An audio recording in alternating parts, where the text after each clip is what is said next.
Hello everyone, thank you so much for joining me here today. If you're new, I'm Amanda. Welcome to the channel where we are all about shattering the mental health stigma. If you haven't already, make sure you make sweet, sweet love to that subscribe button. Give the bell a few kisses. It's the best way to support the channel and to support our mission to shatter the mental health stigma.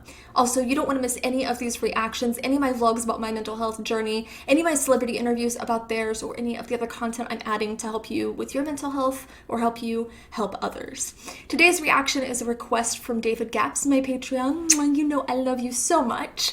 If you haven't had a chance to check out my Patreon, make sure to do so. Link is in the description. You get priority song requests, you get to jump on multiple live streams with me and hang out and play games every month. So much fun. You get exclusive reactions that I only do for my Patreons, a sneak peek at the reactions I'm going to do for the channel, behind the scenes stuff, personalized stuff, and so much more. So make sure to check that out. Link is in the description. But today I'm going to be doing Hush by Hellyeah, and I'm feeling like I'm kind of in a Hellyeah mood. I've never heard of this group before, but I'm feeling like I'm in a Hellyeah mood today. Maybe it's the new sparkly eyeliner. I don't know if you guys can see it, but maybe that's just giving me a boost. But let's see if I keep that Hellyeah mood or if the first time hearing this song switches me. I don't know. I don't know what to expect, but let's go. Hush by Hellyeah.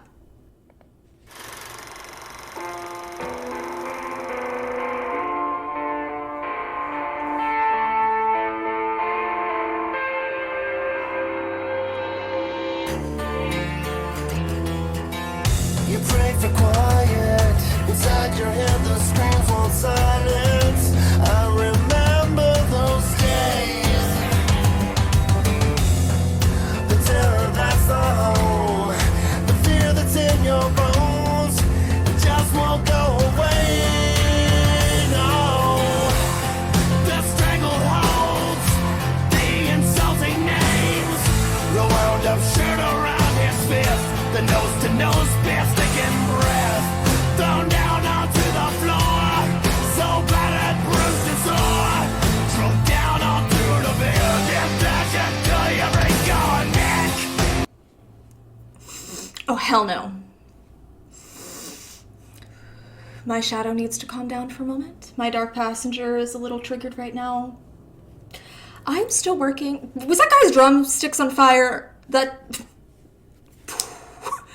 But I'm still working on my process of dealing with the fact that abuse is a very real thing and that there are people that abuse partners, elderly, kids. That's a very hard thing for me to come to terms with and hold space for because I know that they have their own processes.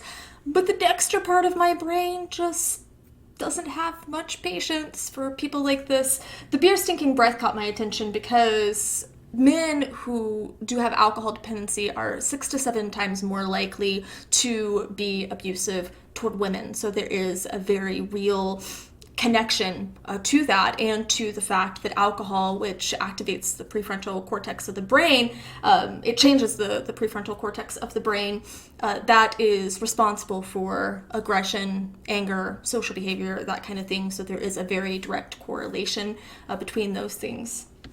But I feel like this is gonna really be a challenge for my shadow to get through. Hell's where I was born, hell's where I was raised. This hell is where I'm from, and this hell is where I'll stay. The hush is all I need, to hush up is a rain. The hush that belongs to me, like the hush inside a drink. Just be still and pray,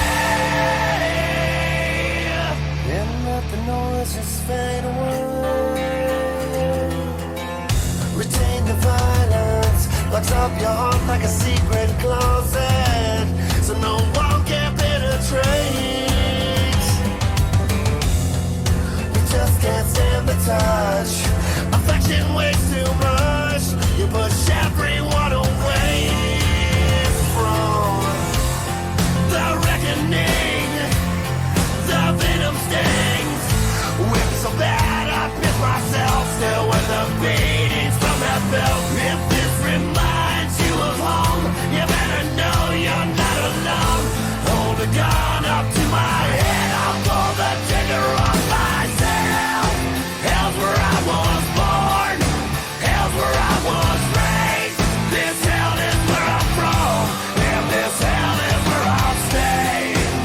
please don't stay in that hell. If this is a situation that you are facing, please do not stay, because I know that we look for healing because we want this person to heal too. When we are in an abusive situation, we want to help them, we want to save them, partially because that's the type of personality that predators like this will feed on, partially because they've conditioned you, and they condition people. That's what they do. But I think one of the biggest problems with this is we blame ourselves when we do end up being abused, whether emotionally or physically. We blame ourselves, and then we isolate because we're afraid that other people are either going to judge us for not walking away because it's not that simple, or they're going to leave us because they're going to see the monster that the perpetrator has now conditioned us that we are. And even though it's not simple, there is a lot of support and there's a lot of options, and believe me, it's not worth staying for. But the hell's where I was born, where I was raised, and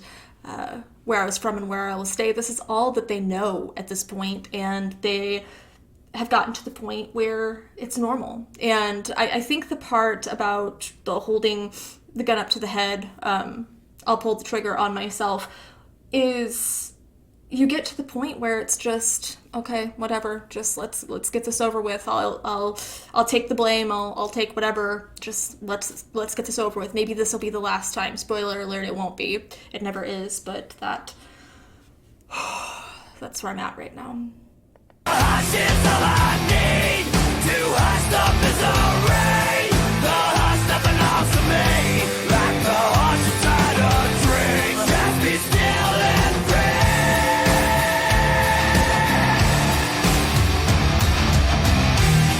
These are the memories in me. You didn't want to know. You didn't want to know. These are the memories we keep. We don't want to show. We don't want to show.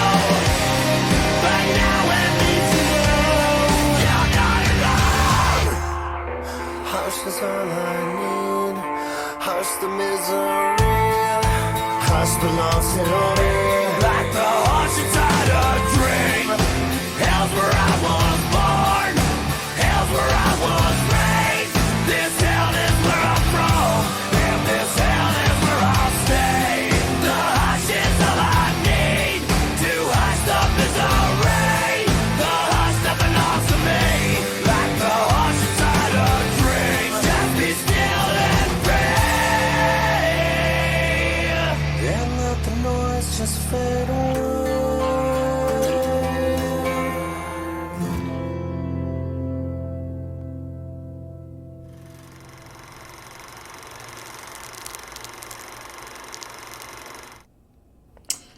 Well, I'm glad they kicked his ass to the curb. That is the positive of this video. That calms my own anger. I'm gonna go after this and have a nice little kickboxing session. I just really struggle to understand where people who have been in the situation as the abuser are coming from. Like, I know it's power, I know it's control in a lot of circumstances. I know that they don't know the damage they're causing, I don't think consciously. And it does break my heart, but I think hush, we're looking for the silence, we're looking for the calm. We just have to keep quiet. We just have to keep our mouths shut. I've known people that have been in abusive situations, and they constantly say, well, if I could just do better, if I could just keep my mouth shut, if I could just not upset him or her, if I could just hush. No matter what you do, it's never going to be enough for these people. I've been in several emotionally abusive relationship situations, and it's the same. There's nothing you can do in a toxic situation, in a toxic relationship, to make it healthy, to make it even manageable, if both parties are not willing to put in a significant amount of work. Both parties have to work on that dynamic. I also think that where he was talking about, you just can't stand the touch, it weighs too much, affection weighs too much. I think that that's just talking about how once you've been in an abusive scenario, it doesn't even have to be a relationship. Once you've been abused, it's much harder for you to connect to people on a physical level because now your brain has been conditioned to look at physical touch as something to be afraid of. And that's the story of a lot of people that have gone through this. So it is very hard. I know that having been sexually assaulted and having been in emotionally abusive situations, it is very hard for me to connect to another person on a physical level. And even when I do have a partner, it's a very hard process for me to go through. And that's completely normal. Your brain is doing what it was designed to do to protect you. But I just have to say, don't look for healing at the feet of the people that hurt you. I know that you want to heal and I know that you want to help this person heal, but you're not responsible for them, okay? You're not responsible to heal this other person, and you wind up defining yourself by their sins. You end up defining yourself by how others treat you, and they're the broken ones, not you. They're the ones that have the problem, not you. And I think that the most important thing you can do here is find your voice, because you might realize that you don't even really know what it sounds like, and it might be quite beautiful. Find your voice, stand up. I'm going to link some things in the description below, some resources to help if you are in this situation currently and you're needing to get to a safer situation, or if you've gone through this and you're looking for healing, you're looking for resources. There are online resources now. You can actually check out my BetterHelp, betterhelp.com/Amanda Webster, and you'll get 10% off therapy sessions. So if that's something that you are needing, I'll link that below. But I also think that there's a lot of things you can do to start healing even on your own. Professional help is great if that's the avenue that you need to go, but I think it's also important to, in conjunction with that, doing things for yourself that can help your mind heal. And you can start with just listening to affirmation videos. I can make an affirmation for survivors of abuse if that's something you guys would be interested in. But I think that just starting to rewire the brain, I know that things like that seem silly and they seem oversimplified, but it can help rewire the brain. And also healing the mental health through the physical health. So when you start finding physical activities that you enjoy, when you start engaging in that again, when you start taking care of your body, that helps you build your confidence, and it helps you feel like you're in control again. And having, like I said, been in situations like this where you lose your control, you lose your own power, it can feel very empowering to feel like you're getting that back. So thank you, David. That was very hard to see, but we should be getting angry. These things shouldn't be easy to look at. We shouldn't be desensitized to imagery like this. Get angry about it. Find a way to channel it. Find a way to help, productive way to help people who are struggling with these situations, but we should be angry. We shouldn't just be sitting back.